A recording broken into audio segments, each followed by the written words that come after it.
আসছে নতুন বছর, শুরু হবে আয় ব্যয়ের নতুন হিসেব নিকেশ। আর্থিক বছরের শুরুটা মূলত এই জুলাই থেকেই হয়। আসছে বছর সরকার কোন খাত থেকে কত টাকা আয় করে আর কোন খাতে কত টাকা ব্যয় করবে সেই পরিকল্পনাটাই মূলত বাজেট। 2024-25 অর্থ বছরে রাজস্ব আয় থেকে খরচের পর সরকারের কোষাগারে কত টাকা উদ্বৃত্ত থাকছে নাকি ঘাটতি থাকছে সেই আলোচনায় করব। এখন টেলিভিশনের বিশেষ আয়োজনে আমাদের সঙ্গে থাকবেন অর্থনীতিবিদ এবং বিভিন্ন ব্যবসায়ী সংগঠনের প্রতিনিধিরা। আর পুরো আয়োজন জুড়ে আমরা অনেকেই থাকবো। এই মুহূর্তে আছি আমি গালিব ইবনে রিয়াজ। একজন ব্যক্তি তার অর্থনৈতিক জীবনকে সুশৃঙ্খল করতে বাজেট পরিকল্পনা করে, ঠিক একই রকমভাবে সরকার রাষ্ট্র পরিচালনার ক্ষেত্রেও বাজেট পরিকল্পনা করে থাকে।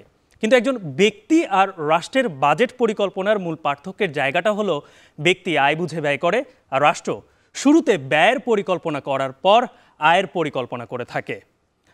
আসছে 2024-25 অর্থ বছরের যে বাজেট তার প্রতিপাদ্য হচ্ছে সুখী, সমৃদ্ধ, উন্নত ও স্মার্ট বাংলাদেশ বিনির্মাণের অঙ্গীকার। এই প্রতিপাদ্য নিয়ে আর কিছুক্ষণ পরে সংসদে অর্থমন্ত্রী আবুল হাসান মাহমুদ আলী তিনি প্রবেশ করবেন এবং উত্থাপন করবেন 2024-25 অর্থ বছরের বাজেট। আমাদের এই বিশেষ আয়োজন সেটাকে ঘিরেই। আর পুরো আয়োজন জুড়ে আমাদের সঙ্গে যুক্ত থাকবেন অর্থনীতিবিদ এবং বিভিন্ন ব্যবসায়ী সংগঠনের প্রতিনিধিদের নিয়ে অর্থনীতিবিদ তাহরিমা চৌধুরী। আপনাকে স্বাগত জানাচ্ছি। ধন্যবাদ গালিব আপনার তথ্যবহুল উপস্থাপনার জন্য। বাজেট 2024-25 নিয়ে আলোচনা করার জন্য আমাদের অধিবেশনের এ পর্যায়ে আছেন doctor Mohammad Abdul Majid, chairman NBR, এবং আছেন আমাদের সাথে ফারুক মঈনুদ্দিন, লেখক ও ব্যাংকার। আপনাদেরকে স্বাগত। কেমন আছেন? ভালো আছি।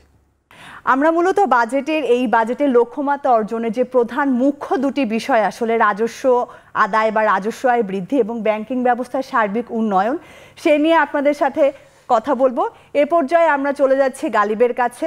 গালিব জি, তাহরিনাপা আপনার কাছে আবারও নিশ্চয়ই যুক্ত হবে এবং এই আলোচনা চলতেই থাকবে। বাজেট যে শব্দটি সেটি আসলে ফার্সি শব্দ বুজেট থেকে এসেছে, যার অর্থ ব্যাগ কিংবা থলে। একটা সময় মানি ব্যাগে করে বাজেটের নথিপত্র নিয়ে আসা হতো, কিন্তু যখন 1800 শতকে যুক্তরাজ্যের শিল্প বিপ্লব ঘটে তখন থেকে অর্থনীতির আকার বড় হতে থাকে এবং সেই সাথে বাজেটের গুরুত্ব এবং গোপনীয়তা বাজেটকে নিয়ে যায় ব্রিফকেসের মধ্যে। তখন থেকেই আমরা দেখে আসছি বিভিন্ন দেশে এই ব্রিফকেসের প্রচলন।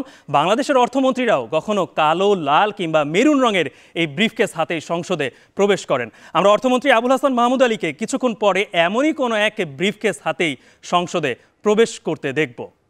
স্বাধীনতার পর থেকে এখন পর্যন্ত 13 জন অর্থমন্ত্রী কিংবা দায়িত্বপ্রাপ্ত ব্যক্তি 52টি বাজেট উপস্থাপন করেছেন। স্বাধীন বাংলাদেশের শুরুর যে বাজেটটি ছিল সেটি ছিল 786 কোটি টাকার। তখনকার অর্থমন্ত্রী তাজউদ্দিন আহমেদ এই বাজেট উপস্থাপন করেন এবং পরপর তিনি আরও 2বার বাজেট উপস্থাপন করেন এবং তিনি তার তৃতীয় টার্মেই বাজেটের আকার নিয়ে যান 1000 কোটি টাকায়। এরপর উল্লেখযোগ্য 12 বার বাজেট উপস্থাপন করেন এম সাইফুর রহমান। তিনি শুরু করেছিলেন 4000 কোটি টাকায় আর শেষ করেন 69,000 কোটি টাকায়। এরপর সাবেক অর্থমন্ত্রী আবুল মাল আব্দুল মুহিত, তিনিও শুরু করেছিলেন 4,500 কোটি টাকায় আর শেষ করেন 4.5 লাখ কোটি টাকায়। এবং তিনি শুরুটা করেছিলেন 2009-10 অর্থ বছরে, তখনই বাজেটের আকার নিয়ে যান 1 লাখ কোটি টাকায়। এরপরে শেষ 5 বার আরেক সাবেক অর্থমন্ত্রী আহম মোস্তফা কামাল, তিনি শুরু করেছিলেন 5 লাখ কোটি টাকা থেকে আর শেষ করেন 7.5 লাখ কোটি টাকা, যেটি চলতি অর্থ বছরের বাজেট 7,61,000 কোটি টাকা। আর আজ আসছে অর্থ বছরের বাজেট, অর্থমন্ত্রী আবুল হাসান মাহমুদ আলী তিনি প্রথমবারের মতো বাজেট উপস্থাপন করতে যাচ্ছেন। দর্শক, যেটা শুরুতেই বলছিলাম যে 10 বছরের বাজেট যদি আমরা একটু পর্যালোচনা করি তাহলে আমরা দেখতে পাবো যে প্রতি বছরই কিন্তু বাজেটের আকার বৃদ্ধি পেয়েছে 10 থেকে 13% হারে। কিন্তু আসছে যেই বাজেট সেটি IMF এর নির্দেশনা কিংবা ব্যয় সংকোচনের নীতির কারণে বাজেটের আকার বাড়ছে মাত্র 4.62%। যেটি টাকার অঙ্কে দাঁড়াচ্ছে 7,97,000 কোটি টাকা, যেটি চলতি অর্থ বছর থেকে বাড়ছে 35,215 কোটি টাকা। সার্বিকভাবে আমরা প্রতি অর্থ বছরের বাজেটে একটা ঘাটতি দেখে থাকি, সেটাও আসছে বাজেটে 2,56,000 কোটি টাকা। প্রতি বাজেটে এই মুখ্য ভূমিকার আগে রাজস্ব আয়, সেই রাজস্ব আয়ের লক্ষ্যমাত্রা আসছে বাজেটে সেটি কত? আসছে বাজেটে ধরা হচ্ছে 5,41,000 কোটি টাকা। আর শুধুমাত্র এনবিআর এর লক্ষ্যমাত্রা যেখানে থাকছে 4,80,000 কোটি টাকা। আর আইএমএফ যে শর্ত দিয়েছে সেই শর্ত অনুযায়ী রাজস্ব আদায়ের লক্ষ্যমাত্রা থাকতে হবে 4,78,000 কোটি টাকা। আমরা এই যে বাজেটের যে শুনছিলাম যে গত অর্থ বছরে কিংবা আসছে অর্থ বছরের বাজেটের মধ্যে একটা বড় একটা পার্থক্য থাকে, কিন্তু চলতি অর্থ বছর, আসছে অর্থ বছর, সেই সাথে বিগত কয়েক বছরের অর্থ বছরের যদি আমরা আকার প্রবৃদ্ধি এবং আমরা যদি সেই সাথে এর যে ব্যয় সব কিছু নিয়ে যদি আমরা কথা বলতে চাই, তাহলে আমরা দেখতে পাবো যে শুরুতেই বৈদেশিক ঋণ, আমরা যেটা বলছিলাম যে বাজেটে প্রতিনিয়তই আমরা দেখতে পাই যে বড় একটা অংশ ঘাটতি থাকে, সেটি কিন্তু আসছে বাজেটেও বড় একটা ঘাটতি থেকে যাচ্ছে এবং সেখানে বৈদেশিক ঋণেরও একটা ব্যাপার রয়েছে। আমরা এখন পর্যন্ত যেটা শুনেছি সেটা হচ্ছে 90,000-এর উপরে বৈদেশিক ঋণ সরকারকে নিতে হবে, বাকিটা অভ্যন্তরীণ বিভিন্ন উৎস থেকে সরকার ঋণ করে থাকবে। দর্শক, শুরুতে যেটি বলছিলাম যে গত 10 বছরে বাজেটের আকার 10 থেকে 13% হারে বৃদ্ধি পেয়েছিল, কিন্তু আমরা দেখে আসছি 2009-10 অর্থ বছরে যেখানে বাজেট প্রথমবারের মতো 1 লাখ যেখানে স্পর্শ করেছে, সেখানে এই আসছে অর্থ বছরে বাজেটের আকার প্রায় বেড়ে গেছে 8 গুণের কাছাকাছি। আমরা যদি একটু দেখি যে গত কয়েক বছরে বাজেটের পার্থক্য, তাহলে দেখব যে 2019-20 অর্থ বছরে যেখানে বাজেটের আকার ছিল 5,23,190 কোটি টাকা, সেটা চলতি অর্থ বছরে 7,61,785 কোটি টাকা। আর আসছে অর্থ বছরে, যেটা আমরা আগেও বলেছি, 7,97,000 কোটি টাকা।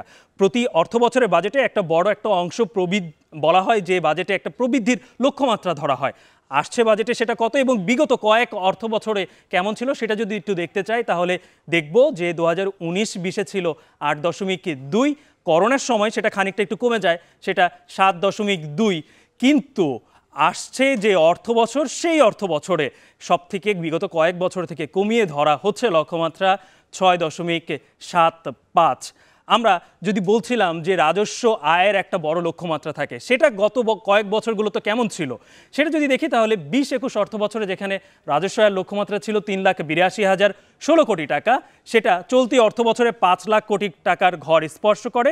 আর আসছে অর্থ বছরে সেটা 5,41,000 কোটি টাকা।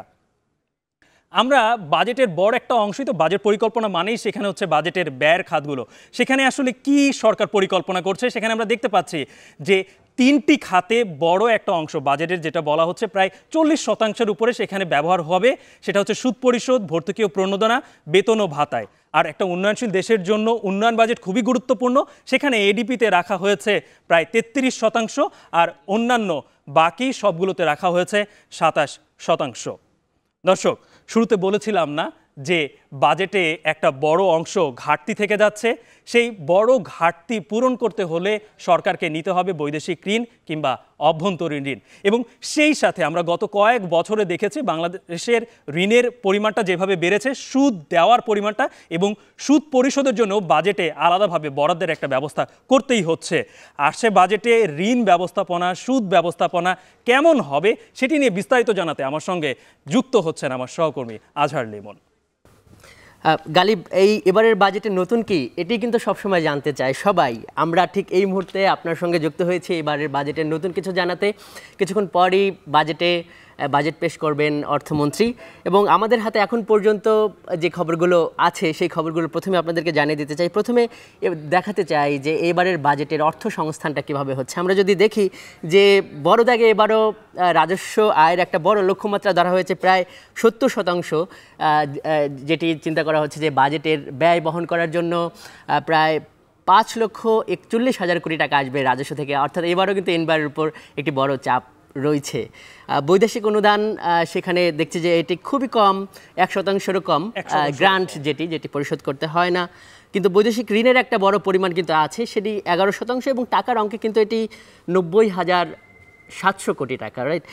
অভ্যন্তরীণ ঋণে আছে একটা বড় অংশ, কিন্তু এবারও ঋণ করে এই বাজেটের অর্থ সংস্থান করা হচ্ছে এবং সেটি প্রায় আমরা দেখছি যে 20.19% এবং টাকার অঙ্কে 1,60,900 কোটি টাকা।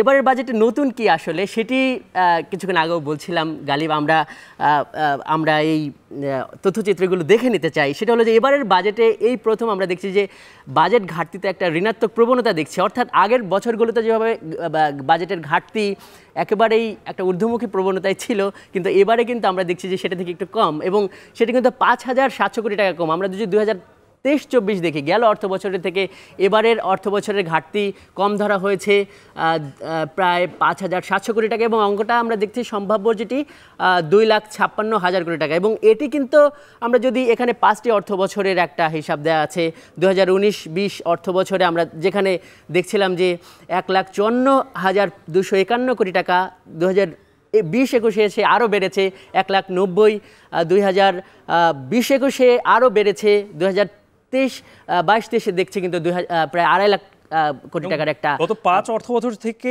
নতুন যে অর্থ বছর শুরু হচ্ছে সেটিতে প্রায় 1 লাখ কোটি টাকার বেশি। আমরা এবার একটু ঋণের ব্যাপারটা দেখি। আসলে বাজেটের যে ঘাটতি রাখা হয় সেটি পরিশোধ করার জন্য তো ঋণই একমাত্র উপায়, না হলে সেটি অভ্যন্তরীণ খাত থেকে ঋণ নিতে হবে কিংবা সেটি বৈদেশিক খাত থেকে ঋণ নিতে হবে। আমরা এই প্রবণতাও একটু দেখি। এবারে কিন্তু যেহেতু ঘাটতি অপেক্ষাকৃত কমেছে, সেইভাবে আপনি দেখেন যে গ্রাফটা একটু নিম্নমুখী গ্রাফ, এর কারণ এই ঋণের পরিমাণও কিন্তু এবার একটু কম এবং সেটি দেখছি যে গেল অর্থ বছরে যেখানে ঋণ করার লক্ষ্যমাত্রা ধরা হয়েছিল 2,57,885 কোটি টাকা, এবারের অর্থ বছরে আমরা দেখছি সেটি 2,51,600 কোটি টাকা। গালিব, আপনার হয়তো প্রশ্ন থাকতে পারে যে এই প্রবণতা আসলে অবশ্যই যে আমরা বিগত যেই বছরগুলো দেখে আসছি, প্রতি বছরে যেখানে বাংলাদেশের জিডিপির আকার যেভাবে বৃদ্ধি পাচ্ছে সেই সঙ্গে কিন্তু বাজেটের আকারও ক্রমান্বয়ে বৃদ্ধি পাচ্ছিল, সেই জায়গাটাই এই বছর কেন আসলে এই ধরনের আসলে সিদ্ধান্তে যাওয়া হচ্ছে কিংবা ঘাটতিটাই কেমন একটু কমলো কিংবা এই বিষয়টা আসলে কেন ঘটলো? আমাদের সঙ্গে অর্থনীতিবিদরাও আছেন, তারা বিশ্লেষণ করবেন। তবে গালিব, এটা জানাতে পারি যে সরকারের পক্ষ থেকে কিন্তু বলা হচ্ছিল যে এবারে সংকোচনমূলক বাজেট হচ্ছে, এর আগেরগুলোকে বলা হচ্ছিল সম্প্রসারণমূলক। এবারে যে আমরা দেখছি যে ঘাটতি কমলো এবং যেটি বাজেটে ঋণ কমলো গেল অর্থ বছরের তুলনায়, তো এই যে প্রবণতাগুলোকে আমরা কয়েকভাবে ভাগ করতে পারি যে বাজেট ঘাটতি কিন্তু বাংলাদেশের মতো একটা উন্নয়নশীল দেশের জন্য সেটি ইতিবাচকই ধরা হয়, কিন্তু বাংলাদেশ যখন সামষ্টিক অর্থনীতির একটি সংকটের ভেতর দিয়ে যাচ্ছে, একটা বড় মূল্যস্ফীতির একটা উদ্দীপনা তৈরি হয় এই বাজেট ঘাটতি থাকলে, যেটা এখানে একটা মূল্যস্ফীতির একটা বড় সংকট তৈরি হয়েছে। সেইখানে মনে করা হয় যে বাজেট ঘাটতির যে অর্থগুলো সেইগুলো যখন বিভিন্ন উৎস থেকে নেওয়া হয়, বিশেষ করে অভ্যন্তরীণ খাত হোক কিংবা বৈদেশিক খাত হোক, অভ্যন্তরীণ খাত থেকে যদি নেওয়া হয় সেগুলো ব্যাংক থেকে নেওয়া হয়, কেন্দ্রীয় ব্যাংক থেকে যদি নেওয়া হয় সেখানে নানানভাবে টাকা ছাপিয়ে কিংবা অভ্যন্তরীণ তফসিলি ব্যাংক থেকে যদি নেওয়া হয়, এতে কিন্তু দুই দিক। বেশি যদি টাকা ছাপানো হয় সেখানে মূল্যস্ফীতি বাড়ে, অর্থনীতিবিদরা যেটি সবসময় বলেন। তফসিলি ব্যাংক থেকে যদি নেওয়া হয় তাহলে যে প্রাইভেট সেক্টর যেটি আছে সেটি কিন্তু তারা ঋণ পাবে না সরকার ঋণ নিয়ে নিলে। এই বিষয়গুলোকে কিন্তু নানানভাবে অর্থনীতিবিদরা এবং নানানভাবে আন্তর্জাতিক বিশ্লেষকরা এবং IMFরা বলেছে যে একটা অর্থনীতির জন্য একটা অস্থিতিশীল পরিবেশ, সেইখানে একটি লাগাম টানার কথা সবসময় বলা হচ্ছিল এবং সেই প্রেক্ষাপটে কিন্তু আমরা বলতে পারি যে হয়তো এই লাগাম টানার কর্মসূচি হয়তো এবার থেকে শুরু হলে আসলে এই যে ঘাটতির যে পরিমাণটি 5,700 কোটি টাকা, এটি খুব বেশি বড় কিছু না, কিন্তু বলতে পারি যে এই প্রবণতাটা, এই যে নিম্নমুখী প্রবণতাটা আসলে মানে ঋণ করে আমরা বাজেট করব না, সেই জায়গা থেকে হয়তো নতুন কোনো দিগন্তে যাওয়া হচ্ছে। আমরা সবশেষ স্লাইডটা একটু দেখে নিতে চাই গালিব, বাজেটে সুদের কি পরিমাণ, সুদের যে ব্যাপারটা, সুদ পরিশোধের পরিমাণ কিন্তু ক্রমান্বয়ে বাড়ছে গালিব।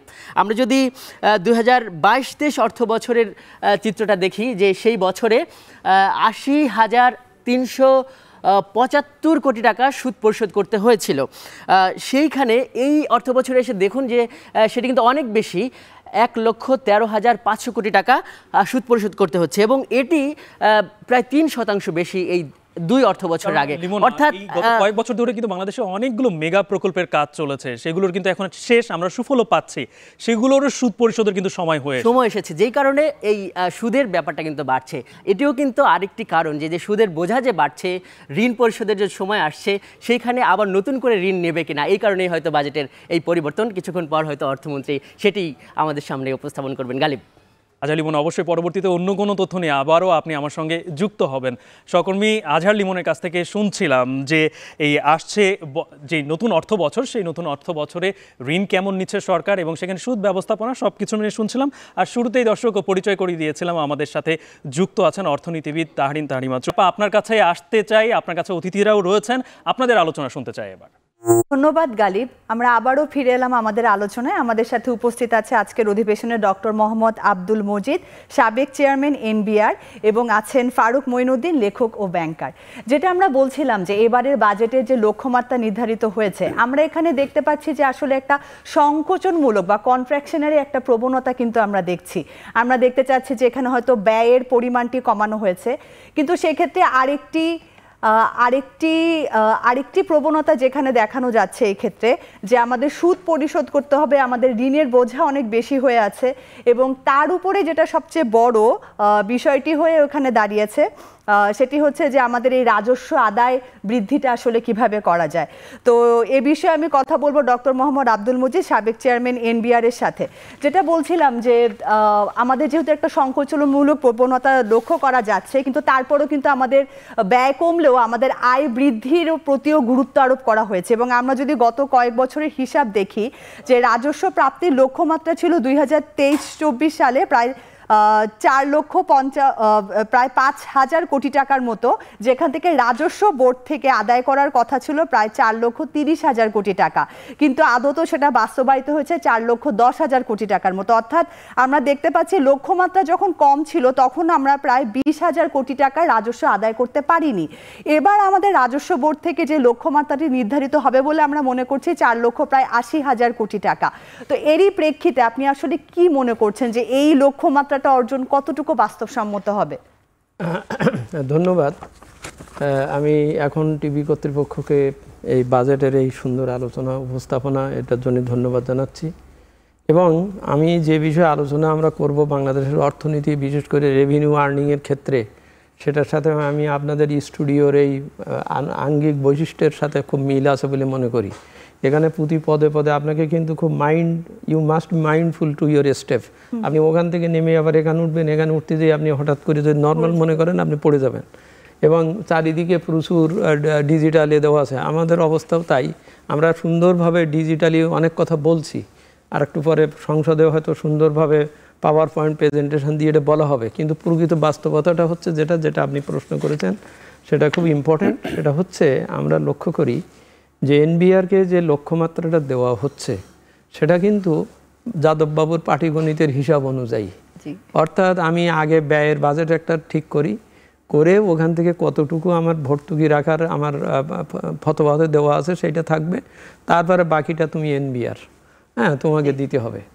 এই এনবিআরের ভিতরে আমি এখানেই একটু আসতে চাচ্ছি, রাজস্ব যার ভিতরে এনবিআর বহির্ভূত এবং অন্যরা আছে, সবাই মিলে আমরা লক্ষ্য করি ওই এনবিআরকে দেওয়ার সময় সবকিছু তার উপরে চাপানো হয় এবং সেটা পরিমাণটি অনেক বেশি হয় এবং সে প্রকৃতপক্ষে অর্জন করতে পারে না। সেটাও তো দেখা যাচ্ছে।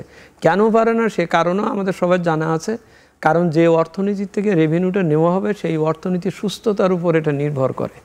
এখন অর্থনীতি সুস্থ রাখা তার পরিস্থিতি কি, এখানে ফারুক মঈনুদ্দিন সাহেব উনি আছেন, ব্যাংকিংয়ের ব্যাপারটা বলবেন। কারণ বলবেন এই জন্যই, কারণ ব্যাংক হচ্ছে is the heart of our economy. সেখানে যদি অসুস্থতা থাকে, সেখানে কনফিউশন থাকে, সেখানে যদি ক্যান্সার থাকে, তাহলে তো আমি এদিকে যত চেষ্টা করি এটা পাবো না আর কি। আমি বলতে চাচ্ছি এই জিনিসটা এনবিআরের টার্গেট দেওয়ার সময় এটাও খেয়াল করতে হবে, ওই যে জাতীয় রাজস্ব বোর্ড বহির্ভূত যে কর এবং কর বহির্ভূত যে আয়, এ দুটো কিন্তু সরকার সরাসরি জড়িত। সরকারি প্রতিষ্ঠান, সরকারের সেবা সংস্থা, এই বিআরটিসি বলেন, বিটিএ বলেন, এরা বলেন, তারা বলেন, এরা সবাই যত সেক্টর কর্পোরেশন আছে এখান থেকে যে আয় আসে, দেখা যাচ্ছে প্রতি বছর আপনি তার টার্গেট দেওয়ার সময় তাকে কমাই দিচ্ছেন। তার বেলায় কমে যায়, এনবিআর বেলায় আর এনবিআর বেলায় ঠিক বাড়ে। এনবিআর বাড়ে কেন? কারণ এনবিআর এর করদাতারা হচ্ছে সাধারণ পাবলিক, যেখানে সরকারের একটা রাজনৈতিক অর্থনীতির ব্যাপার জড়িত আছে। সরকার কি সেবা, কি পরিবেশ, কি পরিস্থিতি সৃষ্টি করছেন, সরকার এই কর নিয়ে কি সেবা তাকে দিচ্ছেন, এইসব অনেকগুলো বিবেচনার বিষয় সেখানে আছে। তার বেলায় আপনি বাড়িয়ে দিচ্ছেন, আর ওখানে ওর বেলায় যে টাকা আপনার কাছে আছে আপনি দিচ্ছেন না, আপনি আপনার ওই প্রতিষ্ঠানগুলো যে আয় করছে সেটাকে আপনি এক্সেকারে আনতেছেন না, আনার ব্যাপারে তাকে চাপ সৃষ্টি করছেন, আপনি তার বাজেট বরাদ্দ কমেই দিচ্ছেন, মানে তাকে আরও রিলিফ দিচ্ছেন, ভাবটা এরকম মনে হবে। সুতরাং এখানে আমি একটা মনে করি একটা সুশাসন এবং তার অভ্যন্তরীণ সুশাসনের যে বিষয়টি, যেমনটি বলা হচ্ছে যে ক্ষমতাসীন সরকারের তাদের যে আজকে অনেক পত্রিকা বলেছে যে তাদের যে ইয়ে ছিল কি বলে ভোটে ইশতেহার, ইশতেহারে যা বলেছে তার সাথে তো এখানে মিল খেলো না।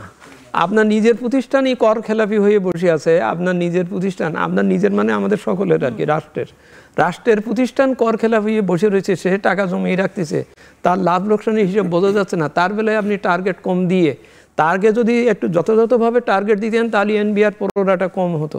কারণ আমার তো টোটালটা মিলাতে হবে, পয়সাটা আমি মিলাতে গেলে একজনকে যদি কম দেখাই তাহলে আরেকজনকে তো অটোমেটিক্যালি বড়। এই জিনিসটা এখানে খুব খেয়াল রাখতে হবে যে আমি এই যে টার্গেটটা দিচ্ছি, কারণ এনবিআরকে যে টার্গেটটা দিচ্ছি সেটা যদি আমি অস্বাভাবিক দেই তাহলে তিনটে প্রবলেম এসে যায়। একটা হচ্ছে ওইটা আয় করবে মনে করে কিন্তু আমি ব্যয়ের বাজেট সাজিয়েছি, আচ্ছা ব্যয় আমার করতে হবে, আমি আবার বলছি ব্যয়ের বাজেট বাড়াতে হবে, এটা ইকোনমির জন্য। আমি গ্রাজুয়েট হতে যাচ্ছি 2026 সালে, আমার ব্যয়ের বাজেট বাড়াতে হবে, কিন্তু আমি পারতেছি না যেহেতু এদিক থেকে আয় আসছে না। তা সুতরাং আমার ওই ব্যয়ের বাজেট আমি করে যেতেই হবে। যদি এনবিআর যদি না নিতে পারে, ওরে যে টার্গেট দিলাম তাহলে হবে কি আমার ধার করতে হবে, যেটা আবার ভবিষ্যতে আমার সুদের হার এর হিসেবে আমার সক্ষমতাটা আরো সংকুচিত করে দেবে। দুই হচ্ছে কি এইটাকে ওকে দেওয়াতে ও হচ্ছে কি ওটা টেন্সের ভিতরে পড়ে, যেটা কয়েকদিন আগে এনবিআর এর চেয়ারম্যান মহোদয় একটা সিবিডিতে বলেছেন। ওনার বলা লাগে না, এটা আমরাও জানি, সবাই জানে, আমরা বেশ কয়েক বছর যাবত বলেও দিচ্ছি যে ওকে এমন টার্গেট দিয়েন না যেটা ও অর্জন করতে যেয়ে ও শেষ পর্যন্ত করবে কি করের এরিয়া আওতা না বাড়িয়ে ওই যে এক্সিস্টিং আছে তার উপরে আরো অ্যামাউন্টটা বাড়িয়ে বলবে আপনার আয় হয়েছে কি না হয়েছে আমি জানি না, আপনি গত বছর 7,000 দিয়েছিলেন এবার 10,000 দিবেন। এটা কিন্তু সেই ঔপনিবেশিক আমলের জমিদারের স্টাইল, যে তোমার ধান হয়েছে কি না হয়েছে আমি কিচ্ছু জানি না, তুমি আমার দিবা, কারণ আমি বড় বাবুরে পাঠাবো কলকাতায়। হ্যাঁ, এই যে দৃষ্টিভঙ্গি, তখন হয় কি এই যে কর আহরণকারী দপ্তর সে এই টেনশনে থাকাতে সে কিন্তু ওই এক্সিস্টিং করদাতার উপর যে চাপ দিলে ওখানে একটা এর সৃষ্টি হয়। আরেকটা এর সাথে জড়িত হয়ে যায়, আপনি কর জাস্টিস যে এনভায়রনমেন্ট, সেটাখানে আপনি একটা দুটো বড় ধরনের লিকেজ করে ফেলাচ্ছেন। সেটা হচ্ছে আপনি কালো টাকা সাদা টাকা করার কথার নাম করে আপনি অন্যরা যেখানে 30% কর দেবে আপনি তার বেলায় বলছেন 15%। একবার তো সে টাকা অন্যায় করে নিয়ে গেছে, সেটা একটা দোষ, তারপরেও তাকে প্রণোদনাই দেওয়া হচ্ছে, ধরে নিতে হবে যে বাকি 15% কর তোমাকে প্রণোদনা দিলাম, জরিমানা তো দেওয়াই হচ্ছে না। তাহলে ওই যে নতুন যে এক্সিস্টিং করদাতা ও নিরুৎসাহিত বোধ করে, অপমানিত বোধ করে এবং মনে করে যে আমি অবিচারের সম্মুখীন হচ্ছি, মানে ট্যাক্স জাস্টিস আমার কাছে থাকছে না।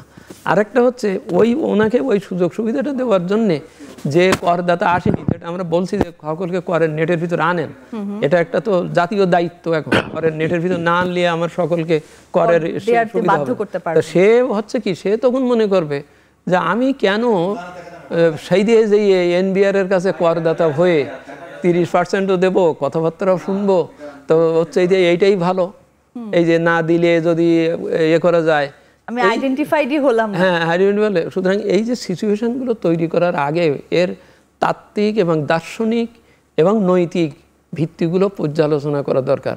কারণ আমি একজনকে উৎসাহিত করতে যেয়ে বহুজনকে নিরুৎসাহিত করতে পারি না এবং করতে পারি না, এটা এখানে নৈতিকতার প্রশ্ন, ট্যাক্স জাস্টিসের প্রশ্ন। তো সেই জন্য দ্বিতীয় পয়েন্ট হবে ওই যে স্ট্রেস এটিটা।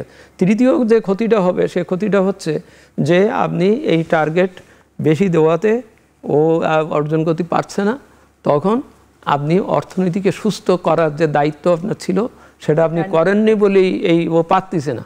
তাহলে অর্থনীতিকে সুস্থ করার কী দায়িত্বর কী ব্যাপার, যেমন ব্যাংকিং খাত, সেই তো আমার সবচেয়ে বড় রেভিনিউর উৎস, সে টাকা নেয়, টাকা নিয়ে লোকের দেয়, দিয়ে ওখান থেকে আয় করে, সেখান থেকে কর পায়। এখন সেই টাকা নিয়ে সে কারুর দেয়নি, মানে ওটাকে ওই যে কি বলে এনপিএল হয়ে গেছে। তো এনপিএল হয়ে হয়তো অন্য এক দেশে যেয়ে তার ওখানে কর্মসৃজন হচ্ছে, তার ওখানে উৎপাদন বাড়াচ্ছে এই টাকা যেয়ে, আর অন দ্য আদার হ্যান্ড আমার দেশ শুকিয়ে যাচ্ছে। আমি এমন কোনো লোকবল তৈরি করতে পারিনি, সুস্থ সক্ষম লোকবল তৈরি করতে পারিনি শিক্ষায়, যার জন্য আমার দেশে এসে বাইরের লোক এসে টাকা নিয়ে যাচ্ছে আমার রেমিটেন্স। অথচ আমার এই লোক বাইরে যদি দক্ষ লোক যেতে পারতো, তাহলে আমার আজকে ডলারের এই সংকটের জন্য হাহুতাশ করতে হয় না। আমি যদি ভালো স্বাস্থ্য ব্যবস্থা গড়ে তুলতে পারতাম, এই বিনিয়োগটা করতাম, তাহলে আমার দেশের লোকেরা বাইরে যেয়ে চিকিৎসার জন্য যেত না। আমি যখন বলি যে আমার রিজার্ভ কমে যাচ্ছে, আমার ডলারের খুব দরকার, তখন এই বাস্তব বিষয়গুলোর দিকে আমার নজর দেখা দরকার। এই মুহূর্তে ডলারের রেট কমিয়ে বাড়িয়ে অমুকরে ধরে তারে ধরে কোনোদিন রিজার্ভ বাড়াবে না। আজকের বণিক বার্তায় আমাদের আবু আহমেদ স্যারের একটা লেখক বেরিয়েছে যে হঠাৎ করে আপনি ডলারের রিজার্ভ নাটকীয়ভাবে বাড়াতে পারবেন না, এটা সম্ভব না।